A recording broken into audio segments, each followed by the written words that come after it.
The reason a narcissist treats you like crap is because they don't think you will leave them. And if you're new here, I'm a diagnosed narcissist. I have narcissistic personality disorder. A lot of times, a narcissist will literally treat you like the scum of the earth, like worse than the worst of the worst, and they don't expect you to be strong enough to leave. And if you do happen to build up the strength to leave, they'll suck you right back in by promising you the world, promising to give you everything that you ever wanted and needed. And that's the kicker right there. You don't have to tell them what you want and need because they already know what you want and need. They just withhold it from you because they don't think they don't think they should give it to you because they don't expect you to ever leave. And a lot of times people don't ever leave. They continue to stay and pine and beg and plead for this person to give them what they want. Please change for me. Please change for the kids. They refuse to do it because they don't think that they are a problem and they don't think that you will ever leave them. They think you are the problem. They want you to go to therapy. They want you to change because everybody else thinks I'm cool except for you. Be safe. What is going on, beautiful people? Welcome to another episode of A Narcissist Explains. I am self-aware narcissist Lee Hammock, better known as Mental Healness, across social media. If this is your first time seeing my face, I am a diagnosed narcissist that uses his platform to raise awareness for narcissistic personality disorder and also, in the process, validate the victims and survivors of said disorder. So in this series, A Narcissist Explains, I just take my TikToks, which are 60 seconds, and make them longer on YouTube. So the one you just watched is about the reasons why a narcissist treats you badly. One of the main reasons why a narcissist treats you badly is because they literally don't think that you will leave. That's it right there. 100,000%.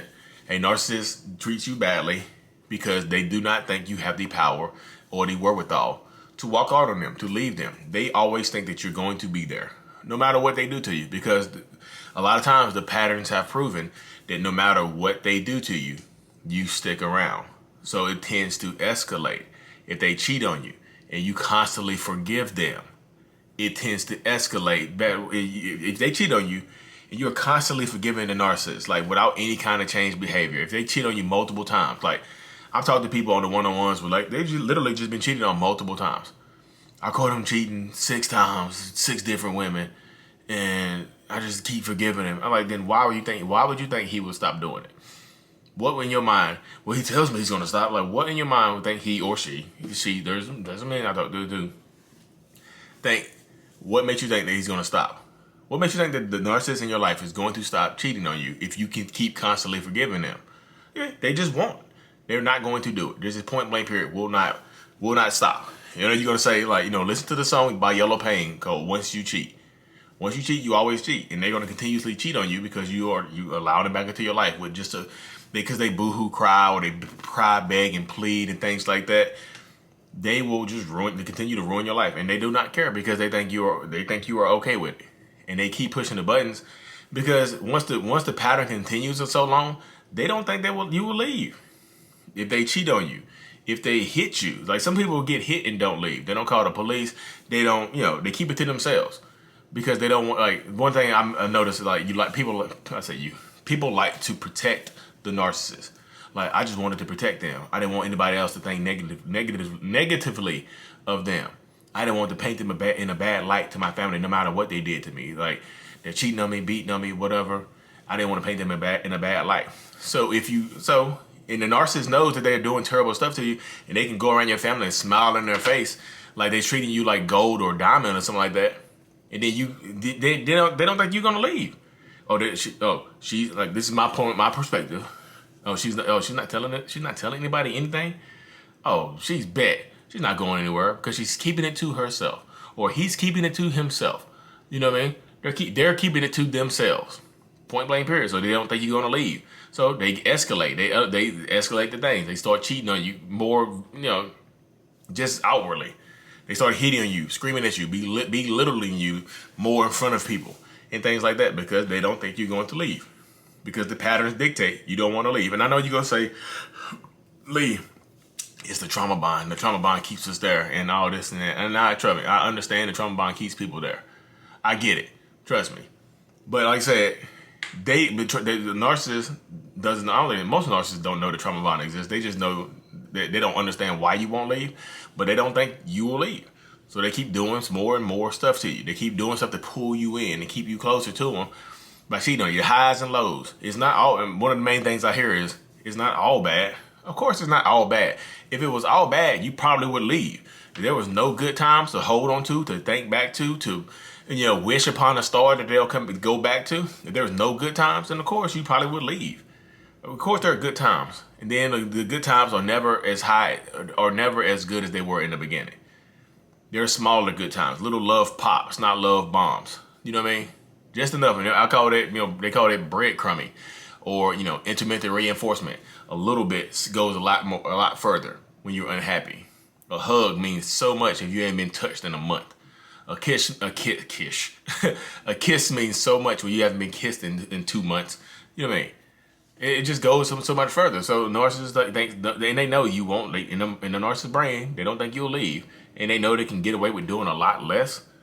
And it beats you down mentally because now you're sad, and then you don't and it makes you feel.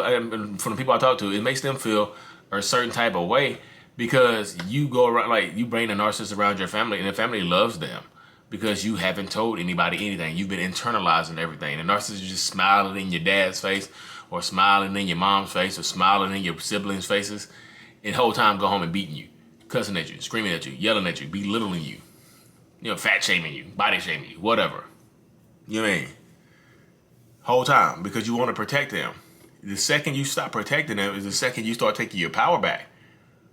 Share your story with people, because if you don't share your story, you'll internalize it, and it will literally poison you.